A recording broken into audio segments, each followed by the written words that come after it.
I got this going. Recording. Good morning, afternoon, or evening, everybody. My name is Craig Peliquin, joining you from White Rock, British Columbia. And I'm Dennis Wilson, joining you from Yaletown, Vancouver. And our special guest speaker today, who we'll introduce in a little bit. We'll introduce now first. Gord, say hello. Hello, everybody, from Surrey, Langley, BC. There we go, right on the border. Fantastic. Well, we're going to get started in our webinar today. We're really excited to have Gord as our special guest. Let me just click a couple of buttons here that I need to click. And this is our 5 secrets to find and work with real estate investors to 10x your sales. So we're RealtyBizConnect. We are the one touch and done lead generation, forever follow-up, and convert to a client real estate CRM. And what makes us different is we actually come complete with all the real estate specific contents, including over 100 pre-written emails, text and SMS follow-up series, and social media follow-up messages, 10 landing pages and sales funnels, and basically all of the pieces you need custom branded to you with your face on them and all that wonderfulness. So you just turn it on and go. That is right, including book covers, landing page headers, LinkedIn, Facebook background images, all customized with your headshots that we help you create. So, as we know how badly COVID-19 is impacting real estate agents and business owners alike, we do have some very specific COVID-19 combating offers at the end of this training to help you through it.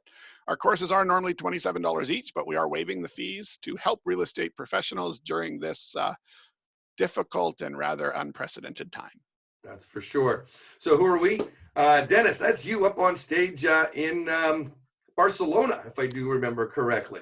Yeah, we had a bit of an event there where we were helping a whole bunch of small business owners sort of get the concept of sales automation and just sort of really ramping up their business by collecting and controlling and utilizing their data. There was a pile of real estate agents in the room, and we just basically showed them a little bit of a new way. And this actually predates all the customization that we've done specific to real estate, and it was a bit of the impetus for it. Fantastic. Tell me a little bit about your background, Dennis, and why Dennis M. Wilson? Well, Dennis M. Wilson, only because those old enough to know what a beach boy is. There is a dead one that I think he choked on his own throw up or something when he was drunk one night. And his name is Dennis Wilson. So the first 16 million listings on Google go to him. I don't understand why. But if you punch in Dennis M. Wilson, I pop right up. There you go. And I'm Craig Peliquin. We've been on stage a lot of times together. That's actually how we met 25 years ago, Dennis. We've been in a business relationship of different businesses for the last 25 years. And hey, we're really good friends too. Makes that work out really well.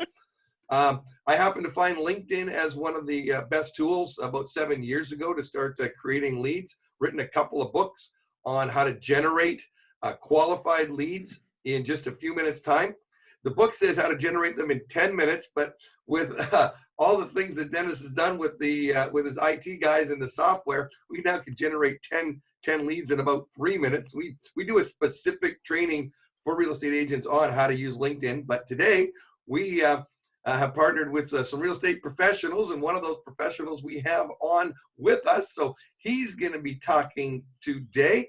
We've got Gord Lemon, and Gord is going to be sharing 5 secrets to find and work with real estate investors to 10x your sales. So with that, Gord, I'm going to stop sharing my screen, and I'm going to bring this right on to you. Gord, welcome to our virtual stage. Thank you. Thank you. Thank you. So I am going to figure out how to share my screen here because I got a camera in the way.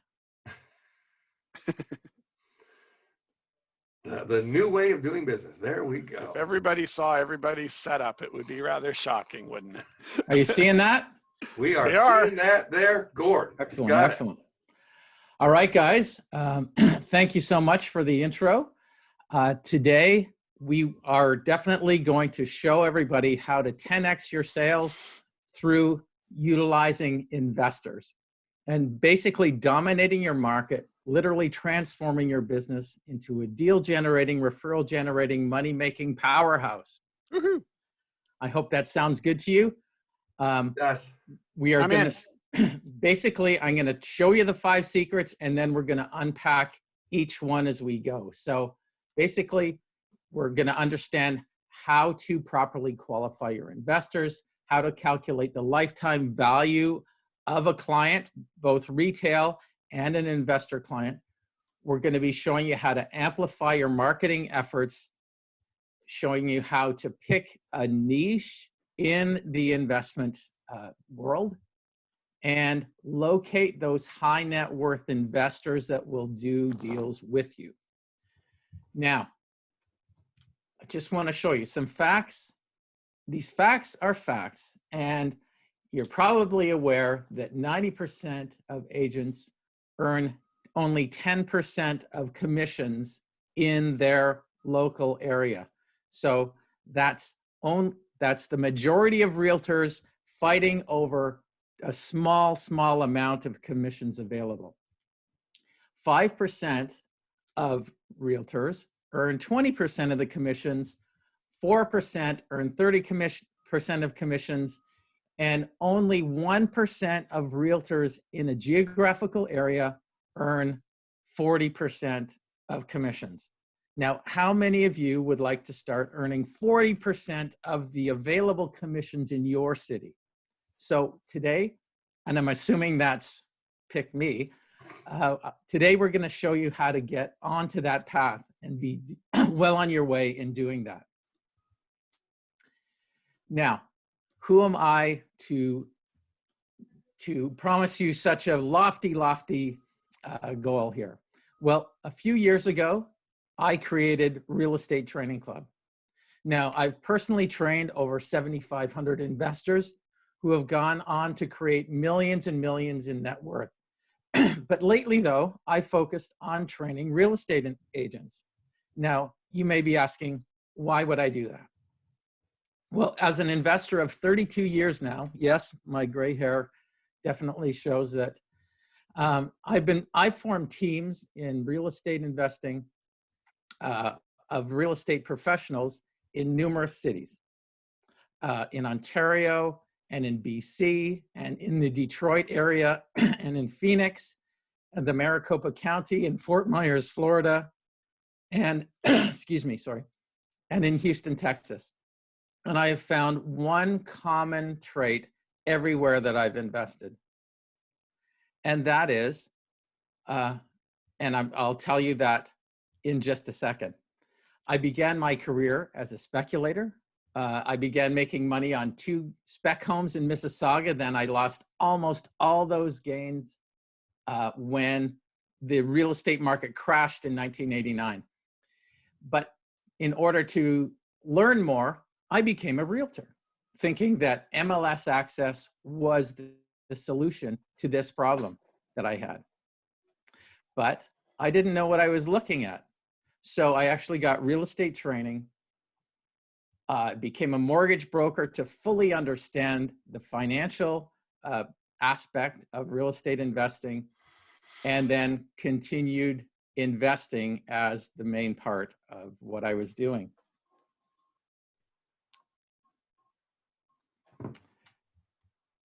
Now, I've gone on to create a large portfolio, both in the smaller investment property world and into commercial, etc. That property on the top right was one of the first properties I bought in Hamilton. I bought that. It's actually a 4-plex that I bought for $140,000, and it's worth quite a bit more today. I've also written over 30 articles for Canadian Real Estate Wealth magazine and a couple in the Rain Report. And so enough about me. Let's show you how working with investors can 10x your business. So unlike regular home buyers, investors are always looking for deals. They do multiple deals per year. They work with other investors. They joint venture with other investors. They're not emotionally attached to properties like your regular retail buyers would be. Or realtors. Just True. saying. That's true, yeah. They close faster. They often do bigger deals or graduate to bigger deals. And so that leads me to my first secret. But from what I just said, you might be saying, yeah, Gord, but aren't realtors frustrating to work with? Don't they just waste your time and never buy anything? Well, that answer, firstly, is no, if you know what you're doing. But the answer can be yes, and there's a reason for that. It's because the agent does not have a process to qualify an investor immediately and just go, oh, someone's phoned me up and is looking for a property. So yes, of course I'll work with you. Because there's certainly a lot of investors out there who are tire kickers. They'll waste your time. And there are a lot of ways to avoid that, and a way to understand whether the investor is actually credible. And that leads me to the first secret, which is qualifying your investor. And by asking simple questions like, what is your experience in real estate investing? How long, or how soon rather, are you looking to purchase? Are you actually prepared financially? Do you have your financing binder ready to go? Have you seen a mortgage broker? Do you know that you can actually buy a property the moment that I provide you a good property to buy? And then where's your down payment coming from? So that's a crucial thing. What strategy do you look to use? And we're going to be unpacking that just in a moment. What property type are you looking for specifically? And in what geographical area are you looking? And of course, what type of returns are you looking for? And these are super important points that if the investor is a tire kicker, there's a lot of these that they actually haven't thought through and could have a very wide answer or no answer at all. And right there, you will understand immediately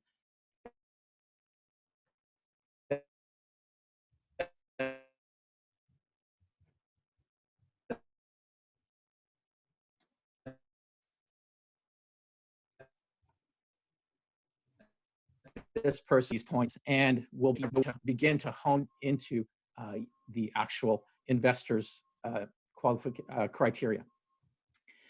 Secret number 2, and this should be done by every realtor regarding their client, and that is calculating the lifetime value of your clientele. Now, let me ask you a question. Have you ever calculated the lifetime value of your existing clients? Now, by that, I mean, how much commission is earned from every client throughout your relationship with them, plus the commissions from the referrals from each client. Now, every successful business goes through this calculation. They will calculate, like, basically from your entire relationship with that store, like a Home Depot or a fast food chain. They will understand.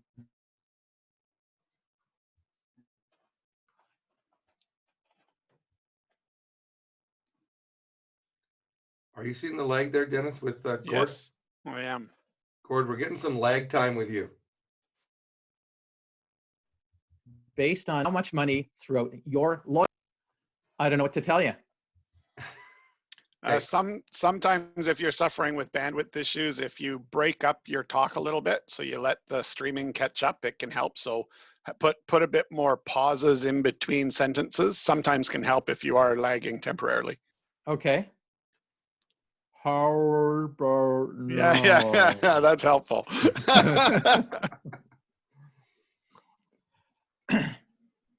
Okay, so I don't know where we are. So I'll just pick it up from here. Yes? Yes. Yes. Okay. So successful businesses go through this calculation. So I think it's important that we do the same as real estate agents and understand this. And we're going to go through an example, which is quite telling, involving a traditional home buyer client.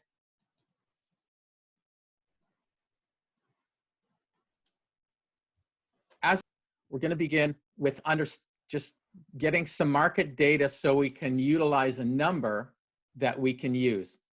Now, Of course, the market is in a very interesting place right now. Depending on where you are, I think globally, the real estate market is a bit in flux, and nobody knows where it's going to land. But we need to agree on some numbers that we can use for our example. So I am going to use some numbers from December 16th from the Canadian Real Estate Association, that the average home price at that time was $530,000. How's the lag time now? You better. Okay.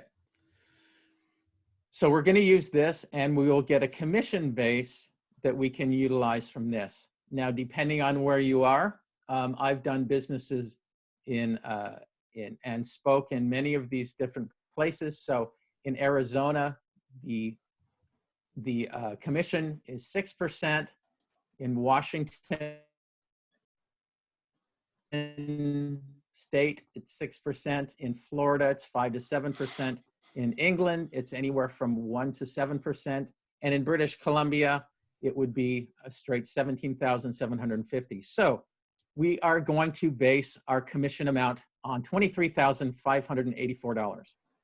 So we're going to use this for both sides of the transaction. So obviously each side we will split in half, and each side will get $11,792 as a commission amount. Okay, so let's dig in to our example, and we're going to assume that in each of these examples, we're not going to use any property appreciation amount. So obviously the commission amount over time will be larger should there be appreciation, but just for sake of this example, we're not going to use any appreciation. Fair enough? Yeah, so we're going to be really conservative on these numbers. Awesome. Thanks. Okay. All right. So your average retail home buyer client, I'm picking the fact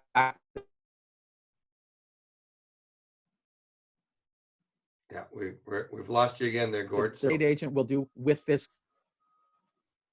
Catch you back. We'll let you catch back up because your video feed is slowed down on us again.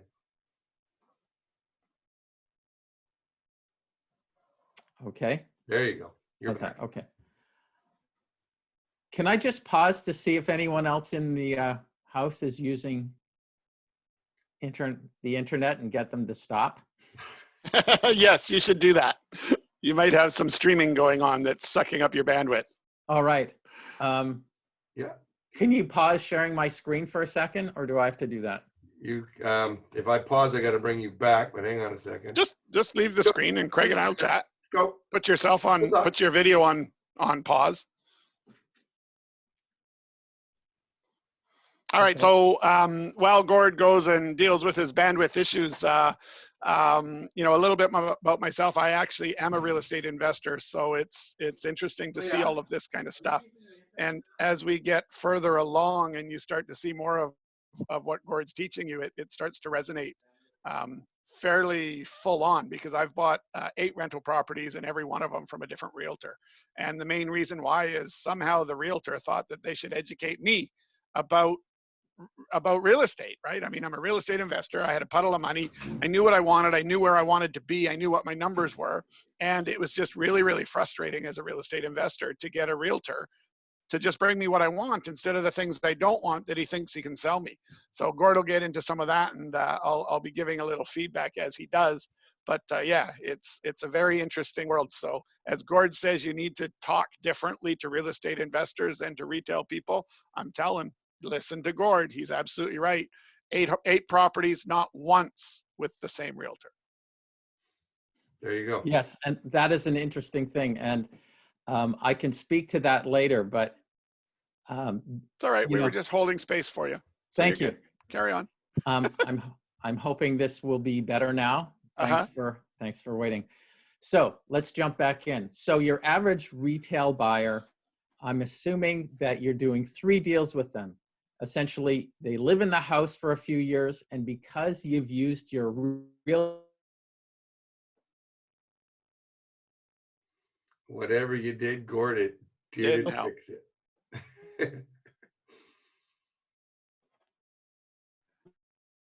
So we'll wait till you catch up again, but you are frozen.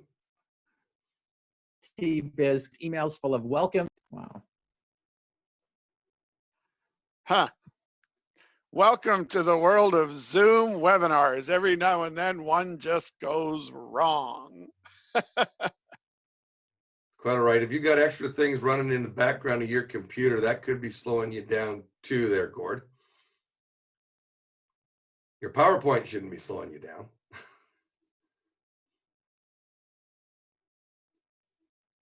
Well, Gord, you take a look just into your back, make sure everything in your background is turned off. Dennis, why don't you just continue on with what you were talking about? Because yeah, I mean, I was there when you bought all those properties. You were the smart one. I'm the one that just kept on putting, toys in my backyard. Yeah. Well, you bought one great big house that you lived in. I bought a whole bunch of little houses that other people lived in. So different strategies, and there's plus and minus to both of them. But I went the investing route and found myself perpetually frustrated with real estate agents. I don't care if you're a real estate agent. I don't care if you're a real estate broker. I don't care if you're the King Gold Platinum guy in your agency. To me, you're nothing until you bring me a deal based upon the parameters that I discussed with you. And I'm not trying to be rude and obnoxious about it, but there's 100 guys that want to bring me deals. So the one that brings me the deals I'm looking for is the one that I want to keep doing deals with. The one that brings me one deal and then ghosts me is the person that never again will I call again. And then they're like, well, how come you never called me? I'm like, why is it my job to call you? Right? You're supposed to call me when you have a deal. And then I'd get a call with a deal that wasn't even in the remote area of cash flow positive.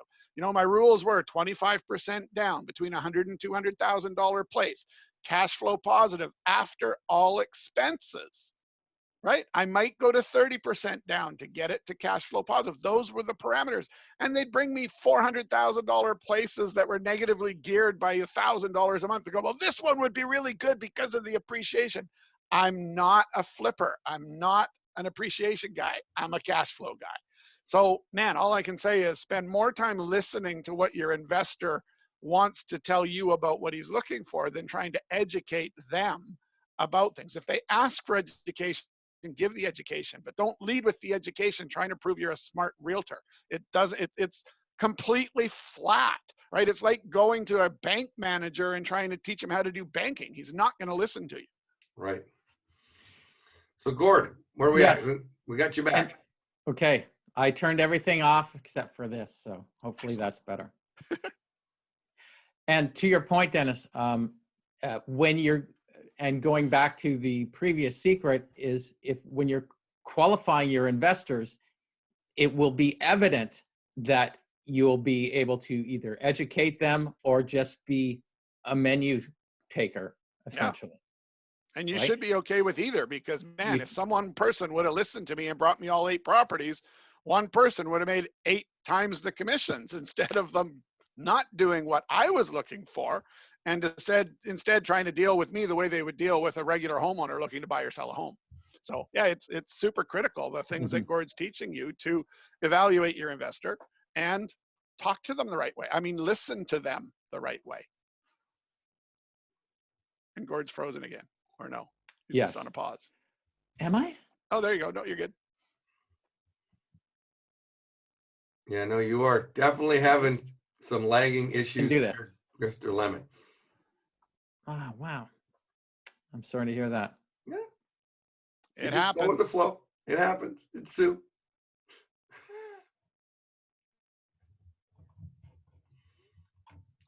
But having said that, Gordon, my only suggestion is going to be at this point, if we're going to try to continue getting your presentation, that you're going to have to do a reboot and jump back in. Yeah, you can give that a try. And then while you're doing that, Gordon, do a reboot and jump back in. I'll let you back in the room. Dennis and I can talk a little bit, and we'll hold down the fort for you. Okay. I will. Because that would be the only thing. Otherwise, we're not going to get through your presentation at all. Okay. Yeah. I'll reboot. All right. Okay. So unshare your screen. Oh, I'm going to stop you from sharing. I'm going to share mine. Don't worry. And I'm going to share my screen.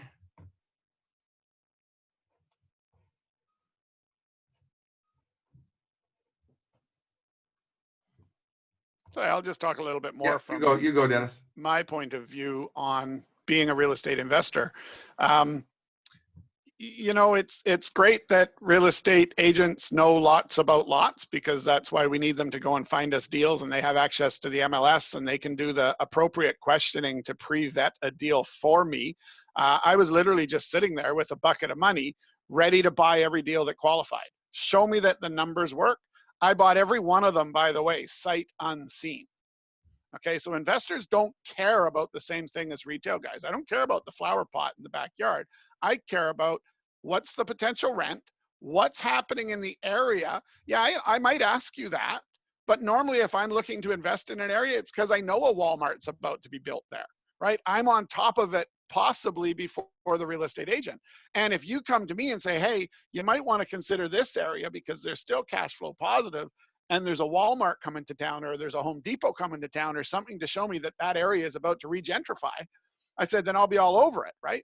The problem is I didn't find any creativity in real estate agents. I just found them search the MLS and bring me things that were for sale without even running the simple cash flow calculation for me, right? So they literally didn't do their job. They basically were like a remote MLS access. So they just said, okay, well, here's all the things in your area. Okay, so why am I paying you? If I have to do all the analysis to figure out the ones that fit for me, why am I paying them? So it's a different way to think. When you're dealing with real estate investors, you don't get away with the same way of talking to people. It's most of them, again, if we're talking about a retail homeowner that now has a little puddle of cash and he's looking to buy one rental property, then everything I'm saying is not true. But if you're talking about the person that wants to buy 8 or 10 properties in the course of 2 or 3 months, then you got to behave a little differently. And if you're going to 10 times your income, you go after the people like me. You don't go after just the guy that's going to buy another rental property. So it was absolutely lunacy how many of them never followed up with me at all after the first sale, right? They knew my criteria, they just never followed up. Maybe it was too hard to go search MLS and do some math on 5 properties to see if they might fit me. It was crazy. So maybe it's changed because that was 10 years ago, maybe even 15 years ago now. But unfortunately, I don't think it's changed. So yeah, and then if you get even a bigger investor that's looking for, 100 doors or looking to buy a whole apartment building, you better learn their lingo. Remember, you don't go to a real estate investor and use your real estate lingo unless he's using the real estate lingo, because it'll put him off, right? I'm not a real estate guy. You hit me with all that lingo. I don't think you're smart. I just think you're hard to understand, right? I don't need to know comparables in the area. I don't care. Is it cash flow positive, right? Has it been inspected? Does it have a leaky foundation? Does it have anything that's going to upset my cash flow? These are the things on an investor's mind, not, oh, does it have a nice school in the area? I don't care. It's a rental, right? You buy condos in a 30-story building. If you're looking as an investor to get the maximum return on cash flow, you never buy the top floors unless they make sense. You're going to buy the bottom floors that nobody wants because they're going to be the cheapest. And guess what? Bottom floor rent, top floor rent doesn't vary by the same percentage as purchase cost. In almost all situations, bottom floor is going to rent for within 10% of the top floor's rent. Yet the cost of the top floor could be 40% more. So Gord, you should be able to come live and bring your video back on now. Hey. There he is. There you are. Well, I hope this works. Well, sometimes it just takes a reboot. It's all good. Dennis and I have learned over the number of years that we've been doing webinars and hosting stuff like that technology is not always your friend, and it's okay. And the best part is everyone out there as viewers have experienced the same thing multiple times over the last 4 weeks. So it sucks, but it is what it is. So what I'm going to do is I'm going to leave Gord in host mode and see if that just makes it any better for him. You seeing my screen now? We are. Okay. I can't comment on what you're talking about because I wasn't That's there. all right. So. Carry on.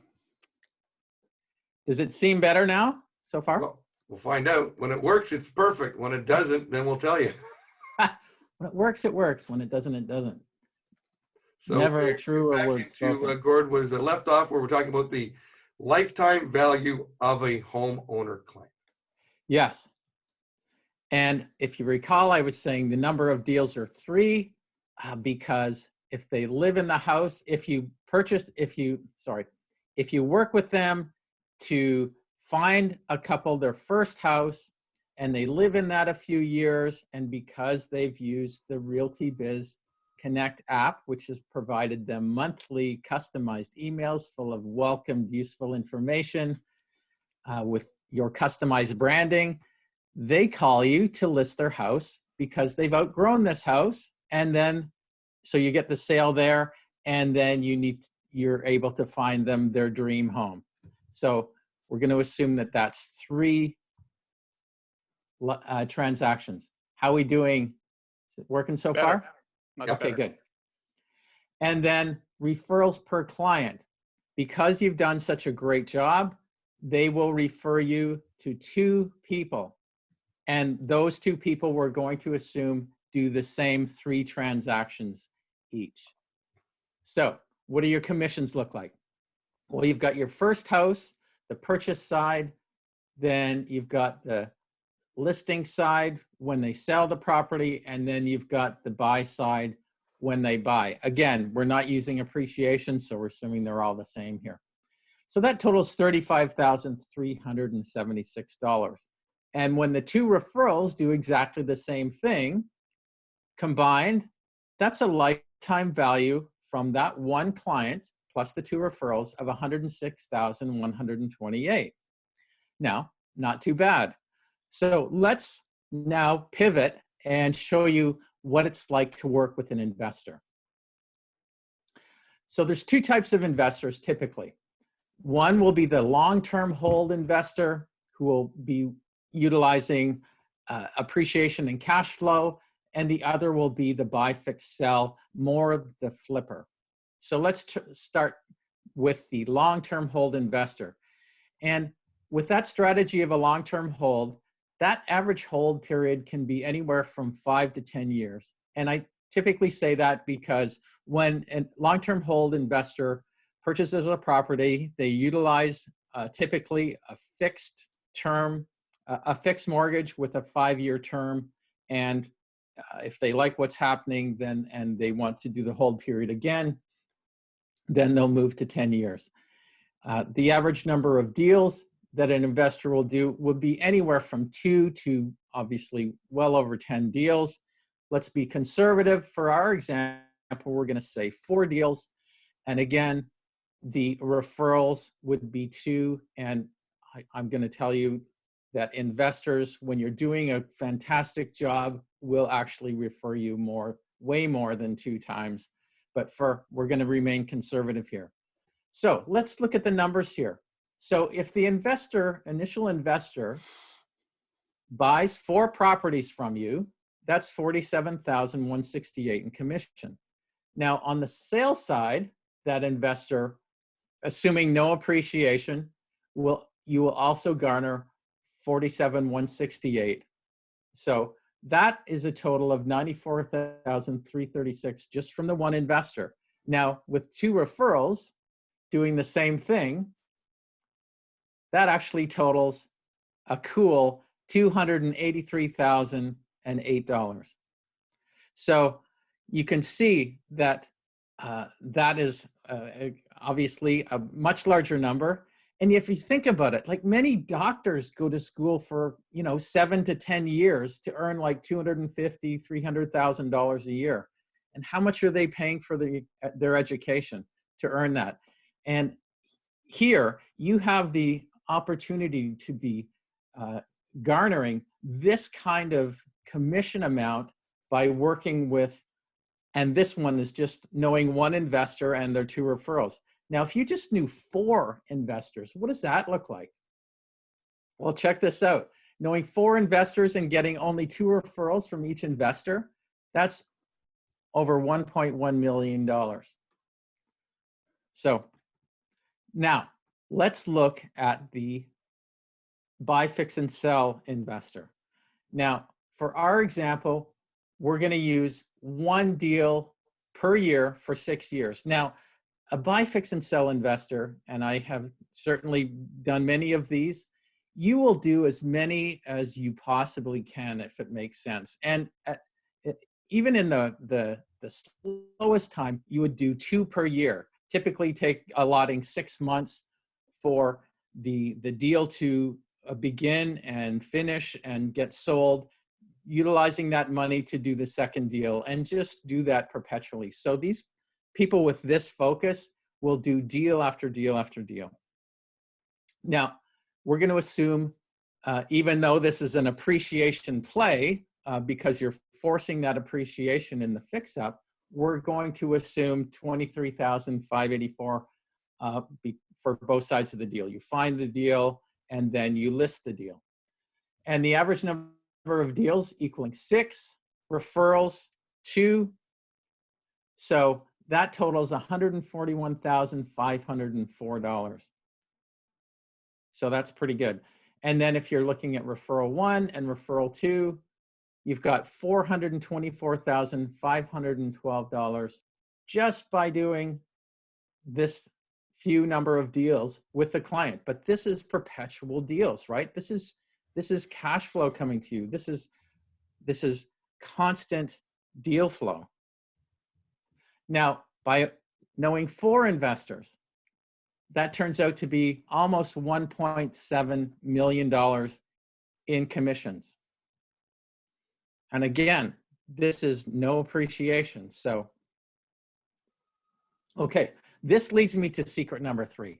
Now, how do you amplify your marketing efforts? Well, you're using the power of leverage. Now, imagine this. You find a deal. You email your pre-analyzed deal, not just a listing, but you know how to do all of the components to understand that this property actually makes money and conforms to that investor's criteria. Yeah, like I explained earlier. Exactly what he said. Now, so you're not just mailing a listing, and again, I have had such frustration with real estate agents, and Dennis has clearly explained this, just emailing a listing and saying, hey, this is a listing that's of a property that's got tenants in it. It's got to make money, so you figure it out. That's not how to do it. The way to do it and create a good business is to pre-analyze the deal, knowing that it makes money for that investor, understanding the ROI, and then emailing that out to the group of investors that all have the same criteria. And a lot of investors will have exactly the same criteria. So this creates competition amongst those investors. So you have a good deal, you email it out to a number of investors in your network who, again, are sitting there anticipating getting that next deal. They can't wait for you to send them a deal. And it doesn't matter if it's your listing or if it's someone else's or if it's a pocket deal. Because your investor network will be anticipating this, they'll be jumping at your deals like an HDTV sale on Boxing Day. Now, let me ask you a question. How much easier is it to do a deal when you've created competition amongst the investors, who, by the way, are far less picky than homeowners, as opposed to you constantly soliciting buyers and sellers and finding the perfect property for that particular home buyer, or grinding it out for listing appointments, which most realtors are used to doing. And to that end, it's a fact that less than 20% of agents do 80% of the deals. Less than 3% of realtors do more than 25 deals a year.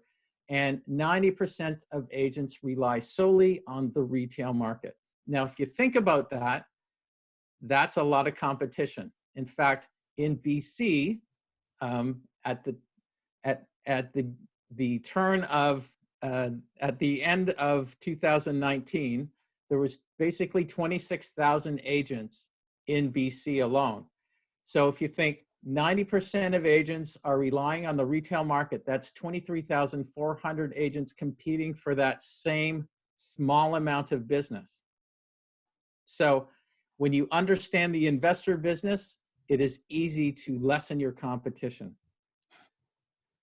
And there's two things I really want to impress upon you here regarding repeat business and getting referrals and leveraging your time and money. And number one, many agents struggle to attract qualified referrals from retail clients, right? Not to mention getting repeat business from them a number of years later. Now, in order to keep top of mind, most agents have to constantly be spending money on marketing materials to keep reminding them about, themselves and making sure that whenever you're ready, pick me, right? And it also in order to get a referral. Now, we all know proper marketing is the best leverage. So the first solution is having a real estate CRM plus an automated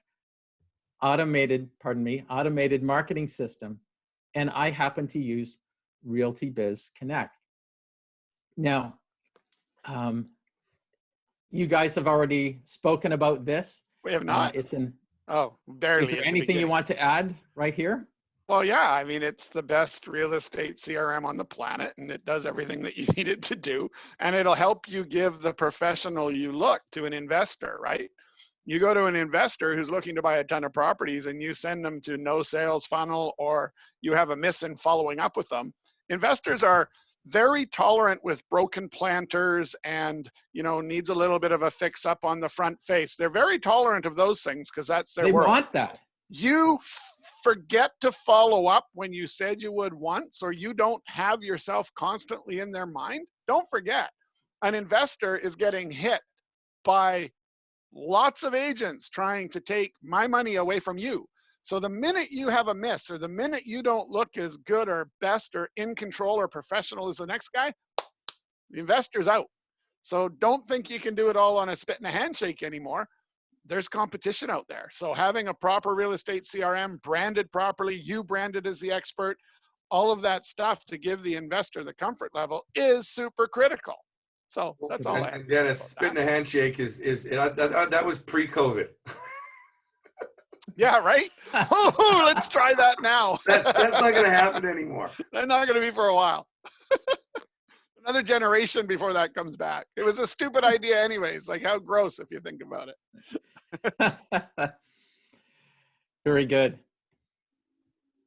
So another fact, which is different from the retail home buyer, is investors hang out with other investors. They talk with each other. They go to meetings. They make recommendations. And again, I personally trained over 7,500 investors over my 17 years of training. And if you asked every single one of them this question, how many real estate agents have you encountered who truly understand real estate investing and the needs of investors? And sadly, the answer would be almost none. So this is a sector of real estate that is easy to stand out in. I assure you of that. And when you understand how to find deals for your investors, and like Dennis said, the loyalty from those investors in your network will be off the charts. And it's crucially important, as Dennis said, you must provide them deals which fit their criteria and continue to do so. But when you do, and when you understand how to do that, you will get repeat business and repeat in referrals. Bring me enough deals that I can deploy all the capital that I want to deploy as quickly as I want to deploy it, and I have no need to look for someone else. Get lazy and the door's wide open. I'm sitting on $250,000 that I want deployed and you're not helping me deploy it. Then all of a sudden I start listening to what other realtors have to say. So be real careful with investors, especially because ask them, that should be one of your qualifying questions. How much capital are you looking to deploy and how many doors are you looking to buy? Exactly. Boom, now you know exactly how hard you have to work and how much commissions are up there for you to grab, right? And you better work it hard or the door's open. An investor doesn't care about you. If I still have money to deploy and you're not bringing me enough deals to deploy it, I'm open to anyone who knocks on my door with a deal. Be careful. Exactly. Aren't you glad you never had me as an investor, Gord? Now, I'm going to just move on from that, Dennis. Next. So another part of an investor qualification becomes secret number 4, and that is picking a niche and becoming an expert. That's you becoming an expert in that niche and knowing as much or more than your investor. Now, investors will have various different niches that they prefer, and as such, you will have to understand a few of them, not all of them, but a few of them that you specialize in. And I'm going to be talking about niches in just a second. So there's 2 kinds of investors. There's, like I mentioned before, there's the short term and the long term. I call one the trader, which is short term, and the investor, which is long term. Now, again, there's dozens of real estate niches, some of them preferred by traders and some of them preferred by investors. So what do those look like? Well, here's some of the trader niches. That's just buying land, doing a rezoning, or just hanging on to it and then flipping that. Doing a land assembly. And of course, those are big these days in the larger centers because there's less places to build. So these are much more prevalent these days. And as a real estate agent, there are steps in being able to utilize this strategy to make dozens of transactions happen for yourself. And then, of course, there's the good old buy, fix, and sell. And then there's the complete tear down and rebuild. And then there's a condo conversion. And this can be an extraordinary niche for you when an investor buys a property has multiple doors and turns that one titled property into multiple titles and then sells them off. That can be multiple transactions for you. And then there's a unique niche that is in pre-foreclosures or pre-power of sales, depending on which province you're in. And that is utilizing that time before an actual foreclosure comes down and the gavel comes down on the foreclosure. There's time in that few months period whereby that owner can do whatever they need to do to get out of their situation. And investors love to work with and create win-win situations from working with the owner and you being the conduit in that situation and be able to help that investor list that property. And we delve much more into that in trainings that I have. Next, the investor, the long-term hold investor niches. So it can be anything from a single family. Lots of investors are using the BRRRR strategy. And if you've ever heard of that, it's kind of a more recent term. That's buy, renovate, rent, refinance because that investor has increased the value of the property, and typically it's buying a single family home and putting in another suite and then repeating. So that investor then pulls out because they've increased the value both of the property and the income streams. They're able to refinance that property, pull out a large amount of capital, and then buy another property and do the same thing. So you have an investor that's doing that strategy. You could be finding them properties and doing that strategy with them time after time. But be very careful when you're talking to them not to start talking about the BRRRR method because you're going to completely disengage them because you're using lingo and crap that they're not going to understand. So find a way to explain it in normal English versus acronyms and things like this. Walk them through the process. Say, hey, are you familiar with the way you can buy a house, fix it up, do whatever, but stay the hell away from things like BRRRR because I guarantee if you come to me as an investor and you say that to me, I'm going to instantly think, you're a moron. And you're going to be thinking, I'm the moron. The difference is I'm the moron with a few $1 million that I want to spend with you. And you're the moron that hasn't learned how to communicate with me in my lingo. Do not expect that real estate investors are realtors or use any lingo whatsoever from the realtor world. Yeah, the more they get into it, the more they might use it. But your average investor with a few million to put in, you're going to lose them. Your $10 million, $20 million guy probably knows that stuff, but your actual niche where all of the people are hungry to spend their money probably don't. So be really cautious in using English with your investor. Learn from Gord in realtor ease, convert that to non-realtor ease when you're talking to the potential investor. Yes, and to Dennis's point, when you're initially qualifying the investor, you will understand the degree of English / investor language that you can actually use. Yep. Right. And Craig, I think it's time for a collective hug for the whole listening audience. Yeah, I just thought Burr meant you were cold. Yeah, right. Well, you need a hug? I'm cold. Burr.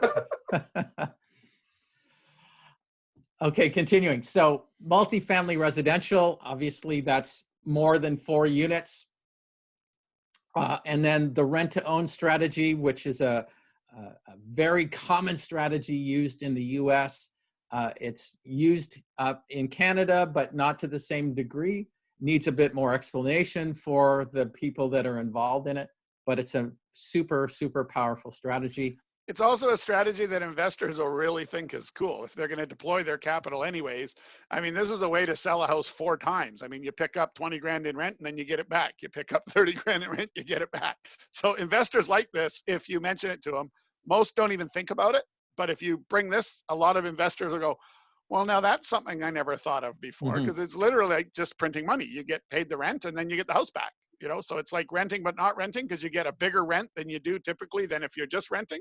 So they pay a little extra because they're in theory working their way to owning it, and then all of a sudden they default and you get the house back. So it's actually a really cool thing. Most investors on my level, sort of rookie investors, not really super engaged and into it guys, really they hear this and like, that sounds really great. So pro tip, in between regular person and pro tip, that's actually a really thing that really rings well into the ears of a guy looking to get into property investing.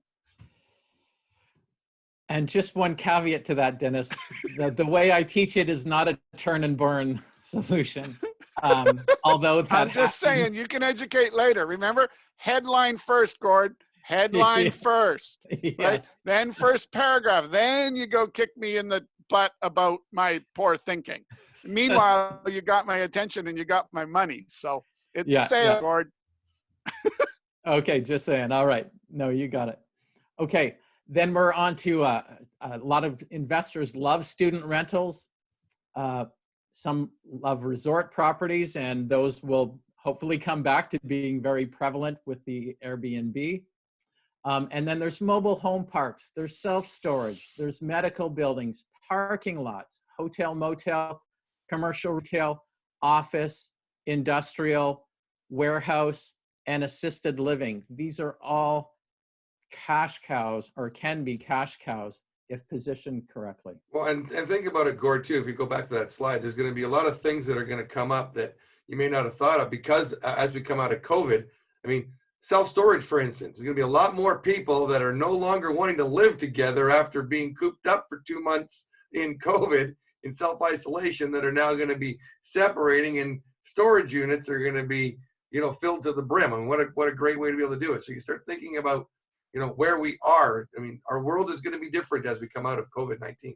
For sure. And to that point, I mean, just picking another one out of here, like just think of office space. Oh, well, so many offices will be shrinking or just go vacant altogether. Well, what do we do with that in big office towers?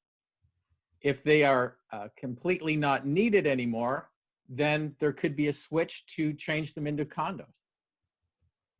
So we never know. We don't know what's going to come out of this COVID thing, but I do know that opportunity will be one. Okay, secret 5. So where the heck do you find these investors if you don't know any? So as we talked about, there's several different investor types. Some will be newer. Some will welcome your education. Some will have a small amount of knowledge and experience, and some will be, like Dennis, sophisticated, meaning they've got experience, they've got cash to deploy, they've got their financing in order, and all they need you is to find them deals which meet their criteria. But how do you find these guys? Well, number one is you can begin with your existing database of retail buyers. Now, if they've owned a property for 7 or 10 years, they've got equity. Now, you can go to them with the idea of, hey, if you took your equity and you leverage that equity using a HELOC, then you can utilize that as a down payment for a property. Okay, so that's just one thing. And you could even go to them and say, in a non-salesy way, you know, who do you know that, since you're going to them basically saying, you know, this could be a super opportunity for you. If you've never bought a property before outside of your principal residence, this could be an opportunity for you to start building wealth. So who do you know that, or who do you know that might be interested in something like this? And creating a non-pressure way to tap into someone else's network, and it could be even them that is interested. So who do you know that may be interested in investing? Who do you know that may have equity in their property that they could utilize to purchase a property? And who do you know that currently invests? So now, in the finding investors, what is your investor criteria? So do you know what your prospects are thinking? So you need to probe to understand who your prospect is. And like Dennis said, even though you will be educated, you have to stop trying to be smart. You have to assess where your investor is. Are they a newbie? Do they have a little bit of experience, or are they sophisticated? And I think the real art is to be smart, but be smart without thinking acronyms and accolades in the real estate realtor buddy world of the home office meeting where everyone tells you you're awesome because you just got a certification in the CX 49-2. Nobody cares. Nobody cares. In fact, your fellow realtor doesn't even really care. He's just pretending. So just get over it when you're dealing with investors. Be smart, but be smart in a way that they can recognize that you're smart, because, you know, it's like pilots, right? I have a pilot's license, and man, you get talking to another pilot and the rest of the world stops understanding you because everything is 3-letter acronyms, right? And if you don't know them, you don't know them. So don't do that. Don't do that. Talk in approachable language to make yourself smart. Absolutely. And then you show your intelligence by providing them the deals that fit their criteria. You're the most intelligent person on the planet if you spend the entire $2.2 million that I've been trying to deploy $200,000 at a time. I don't need to know anything except you brought me deal after. I will run around telling the world how smart you are, and you might be a complete idiot. You might have failed everything, but if you're bringing me deal after deal after deal, I'm going to go and represent you as the smartest guy I know. And just know that this is how it works. I know I'm terrible. I say all these crazy things that people don't want to hear. It is how it is. Yes. I don't know how to respond to that. There is no response to Dennis sometimes. Just move on. Just ignore me. Carry on. Okay. So where else do you find investors? Well, you can go to meetup groups. I highly recommend actually creating a meetup group for yourself, but start by being a member of a meetup group. Go to real estate investor meetings, and all you have to do is Google REI meetings in your city, and you will find them through obviously social media, through Facebook groups, and through LinkedIn. Yay!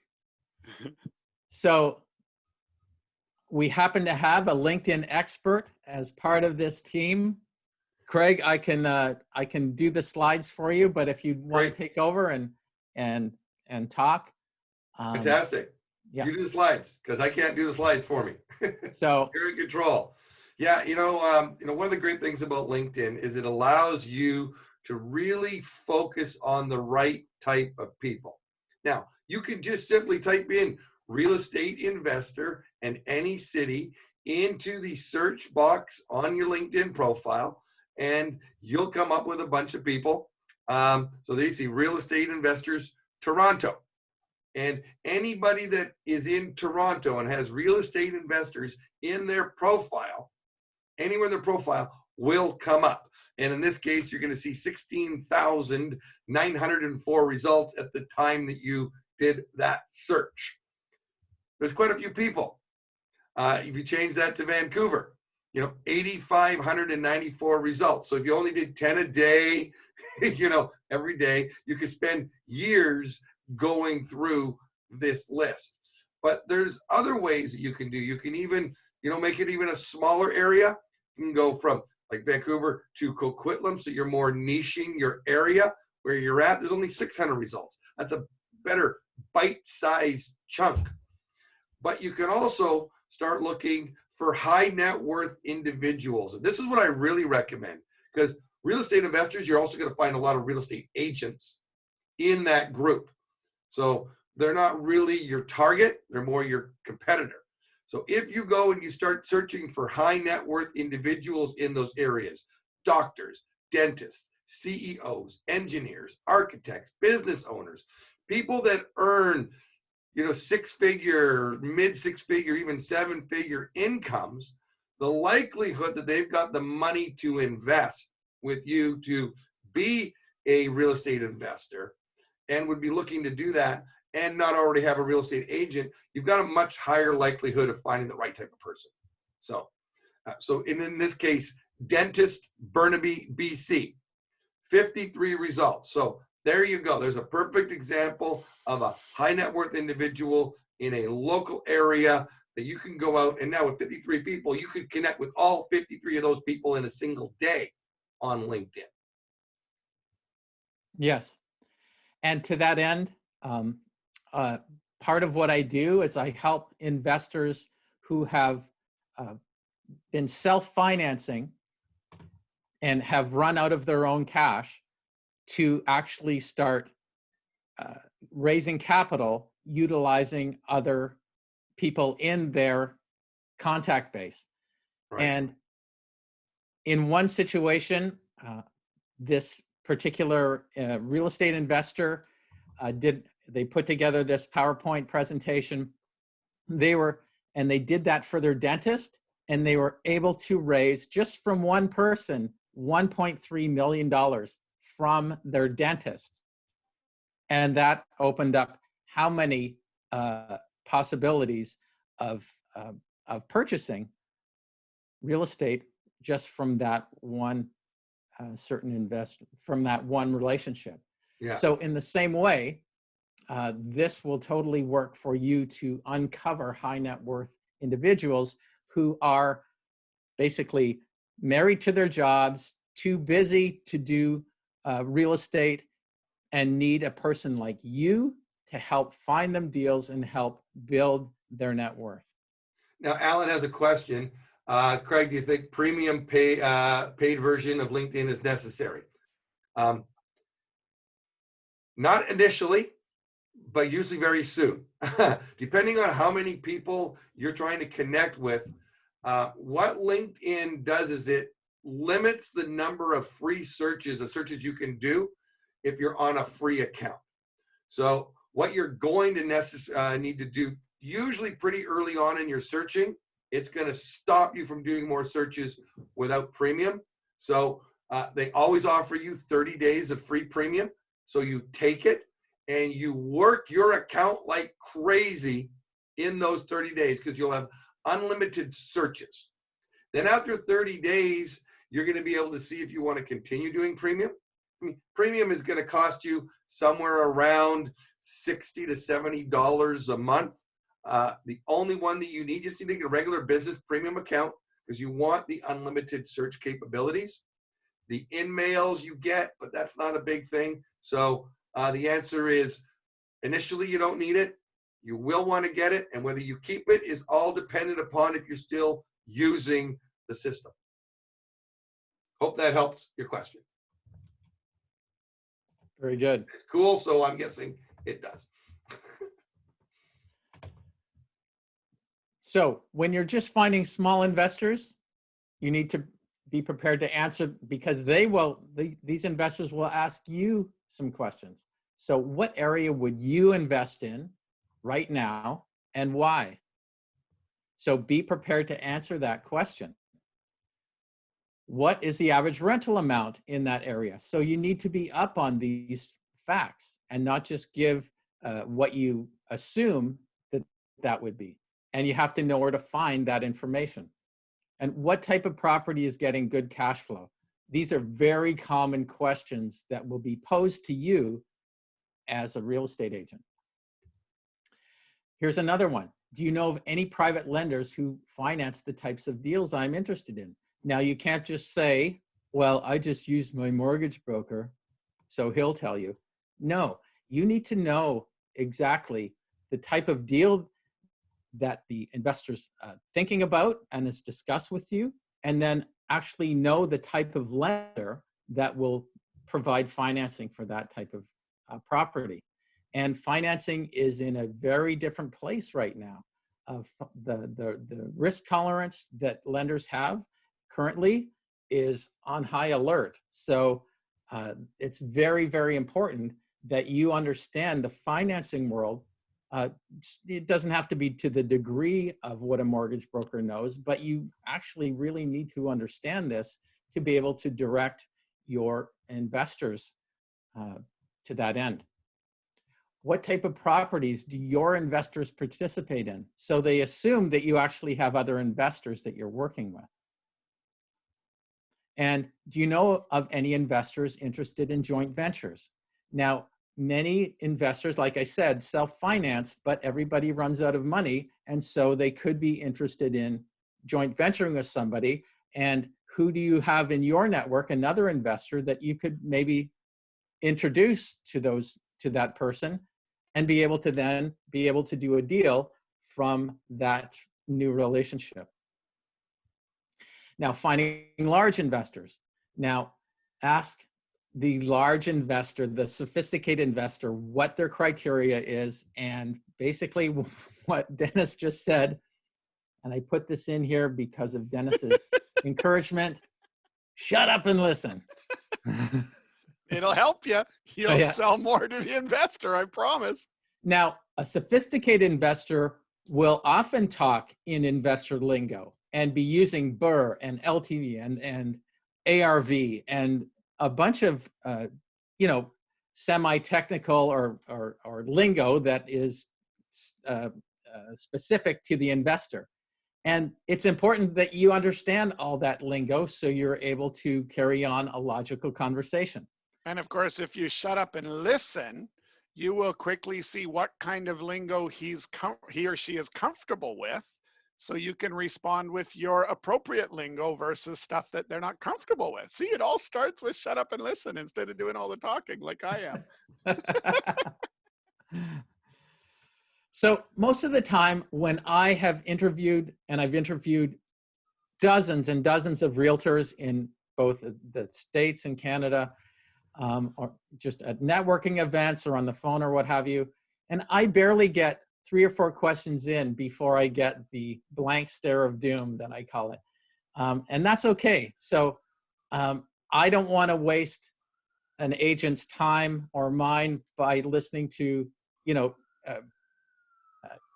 creating a relationship that is not going to go anywhere for me.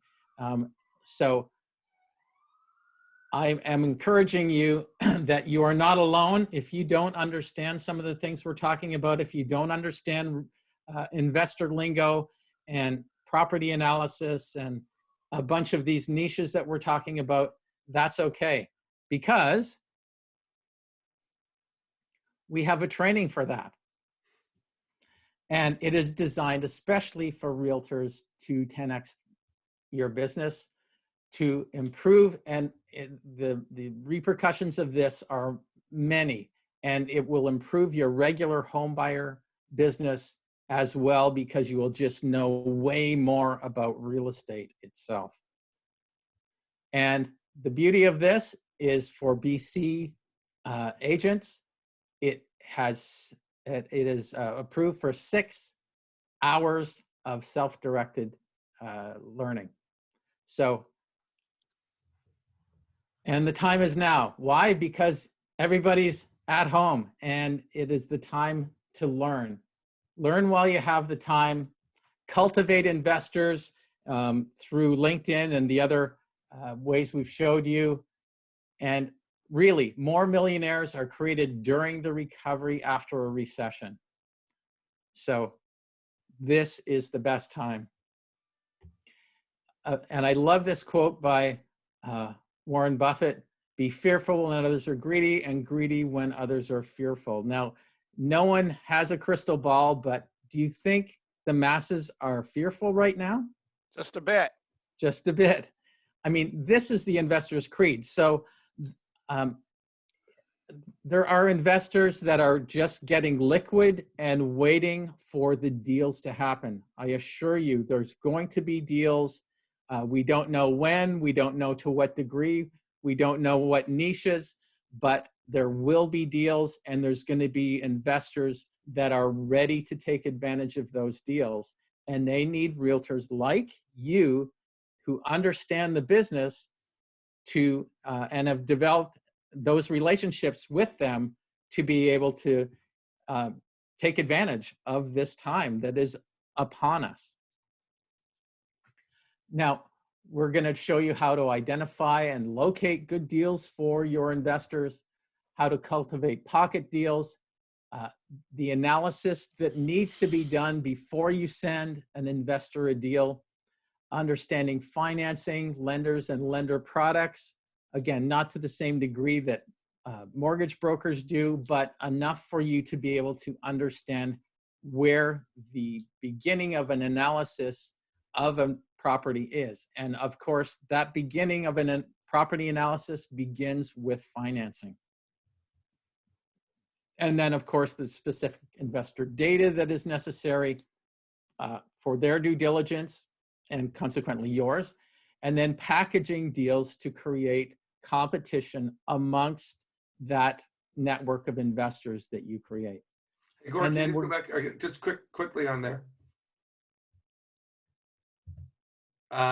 He's talking about pocket deals, and we're talking about lingo. What's a pocket deal?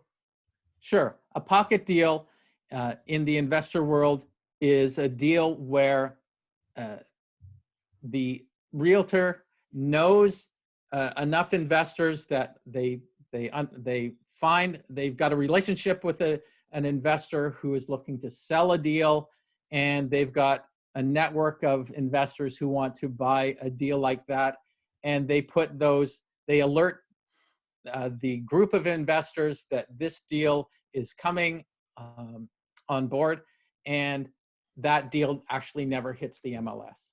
Ah, cool. Thank you. And there are a lot of deals done in that regard, and I'm sure a lot of agents are aware of that there's a lot of deals that never hit the MLS, and those are coveted by real estate investors because obviously there's less competition for them because it is coming directly from a source like yourself who has those relationships in order to cultivate that transaction. And then having a team of investor experts. And by that, I mean having investor-minded lawyers, investor-minded mortgage brokers, investor-minded insurance agents. These people need to be around you, not only for you to recommend with confidence to your investor network, but also all these people deal with realtors on a regular basis, and they constantly scratch their head at and pardon what I'm saying here, don't take offense, but the lack of knowledge that realtors demonstrate in that relationship. So when you have knowledge, when you can talk to these experts on your team that you've chosen that are investor-minded, when you have that relationship with them, when they get the opportunity to refer a real estate agent, and they do, who are they going to recommend? the person who they feel can't help their client, or one that has demonstrated the ability to do business professionally and have that investor mindset. So it's the benefits are multiple there. And of course, you need to have multiple investor groups. Again, they'll all have different niches, so those can be categorized as such.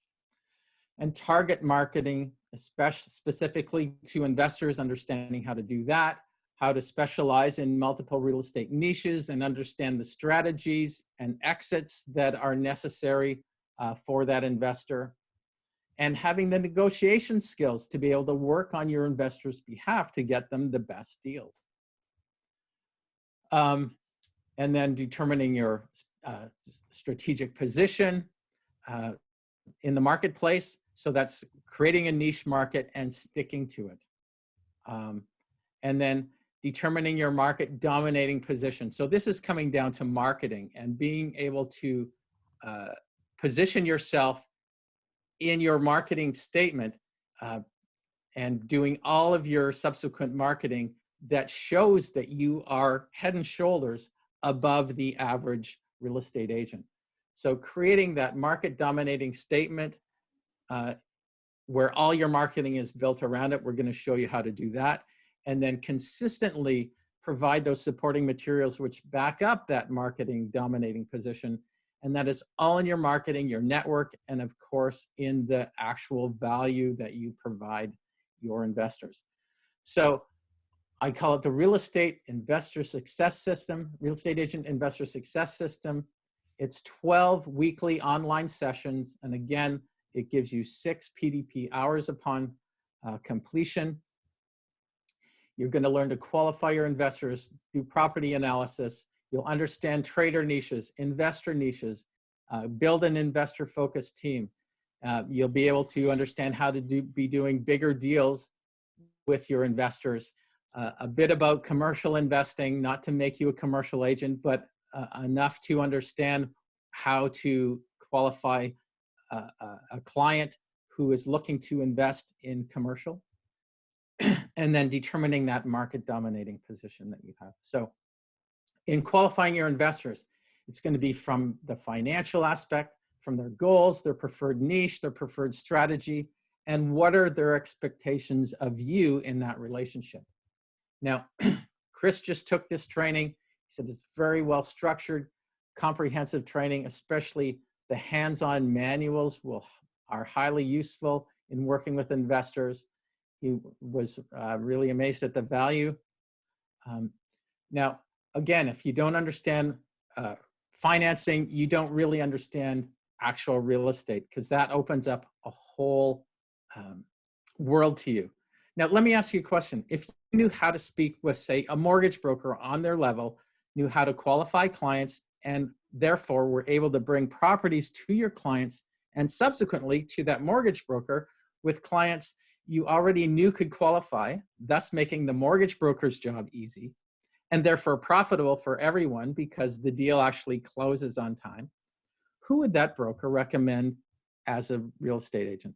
Now, the realtor who doesn't know about financing provides clients deals which may or may not qualify, or the realtor who understands the financing side provides the mortgage broker deals and clients who qualify and is able to speak with the broker about various lenders, lender products, etc. So we're going to help you get to that level, okay?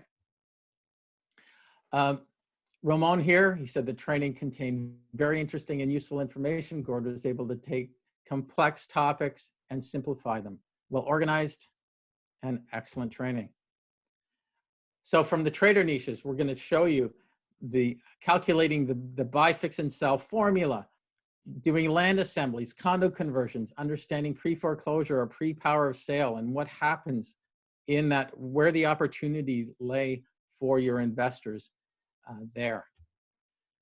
Jennifer, I found this training very interesting and useful. It's given me an overall view of how the real estate industry actually operates. This training will help me grow as a professional and competent realtor. Now, here's some investor strategies we're going to go over with you. So the long-term hold and how we calculate that, and the benefits and the cash flow and the ROI in that, and what the BRRRR strategy actually looks like, and how a rent-to-own works, and then how you can present these ideas to your investor database and provide them the appropriate deals to those to fit their criteria. Mark Wang said, I learned a lot. I learned a lot and got much more from this course than expected, which will help me in the future.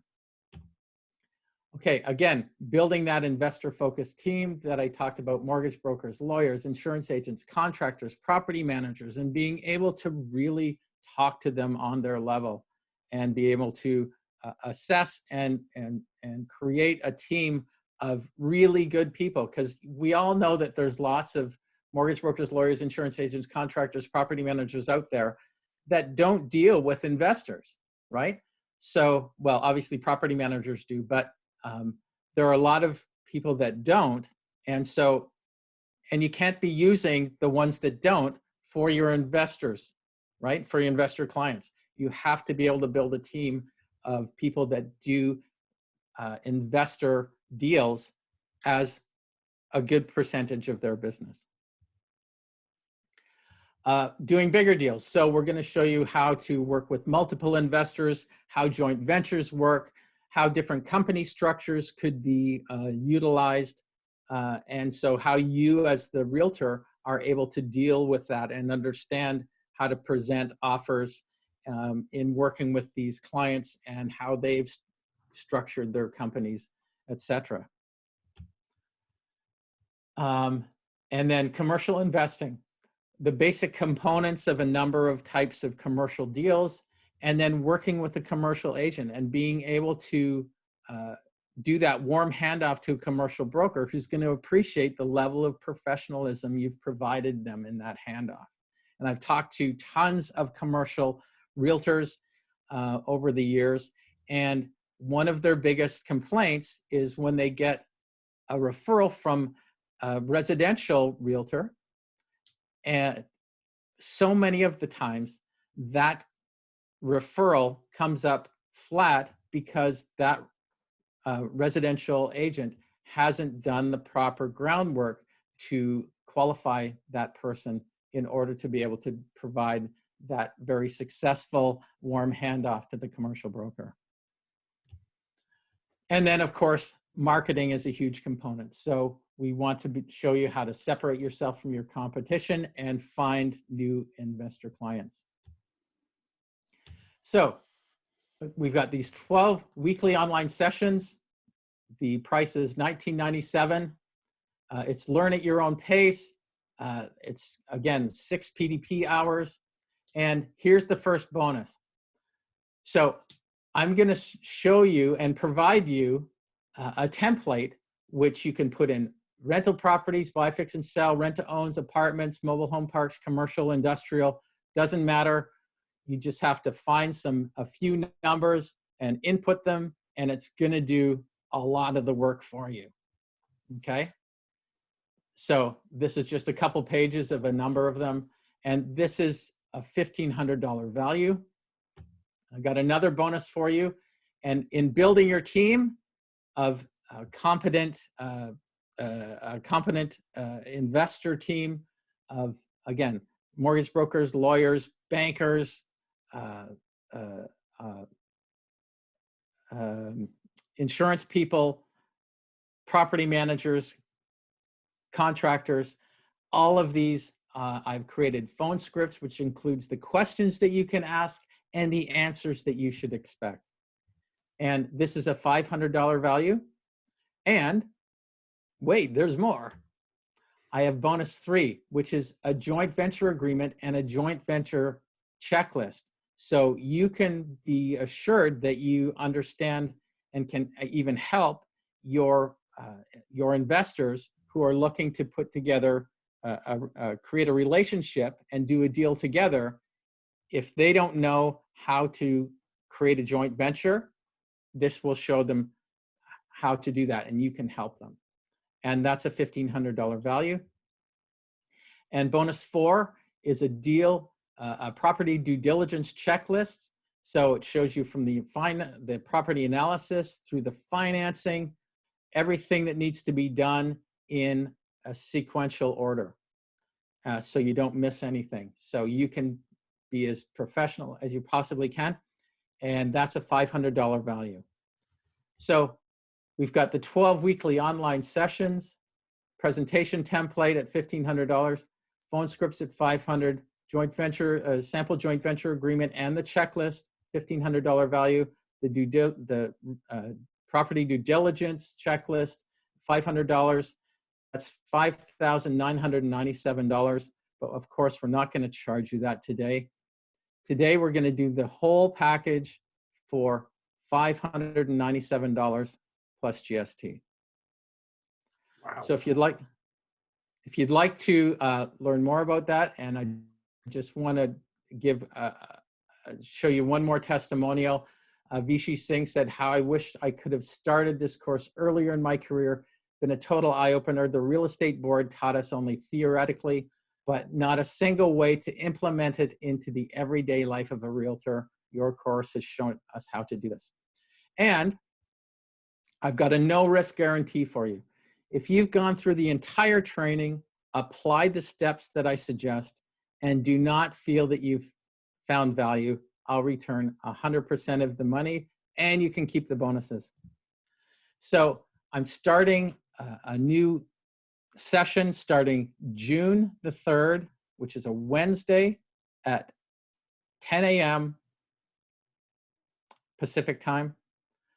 And if you would like to learn more, if you'd like to register, please write this down, realestatetrainingclub@gmail.com. I did an easy Gmail for you. Or you can just phone me directly at 604-657-4222. Again, it's only $597 plus GST. Okay, that's it for me, guys. Great. Well, hey, thanks, Gord. That was fantastic. Yes. So now we're all up to speed on how to 10x our real estate sales with the wonderful trainings of Gord. And it is true. I mean, it's a new way to do business for those of you that haven't done it, and you need to learn through it, because I can tell you, I didn't have tolerance for people that approached me the wrong way. So You don't say. No, I just didn't. At first, I sort of listened to it, and then I thought, why am I letting these people waste my time? Right? I don't have time to have, meetings that go on from a coffee to a lunch to a dinner while they're trying to tell me how great they are, but they're not even suggesting a deal that fits my criteria. So yeah, you got to learn this. You got to find the right people. And there's some techniques and some skills you need to upskill. You don't just jump into this and do it. You need to upskill to know how to speak the right way, to not lose the investor that you managed to find. And of course, the skills teach you how to find the investor in the first place. So great job, Gord. Thank you very much for coming out and supporting us with your awesomeness. And yeah, I think that sort of finishes up our day. Certainly does. We appreciate it. Well, thank you for taking your Tuesday morning with us. Thank you, Gord. Thank you, Dennis. My name is Craig Peliquin of White Rock. I'm Dennis Wilson in Yaletown. Gord Lemon in Surrey Langley. And you have yourselves a productive week. Thanks, guys. Bye for now. Bye.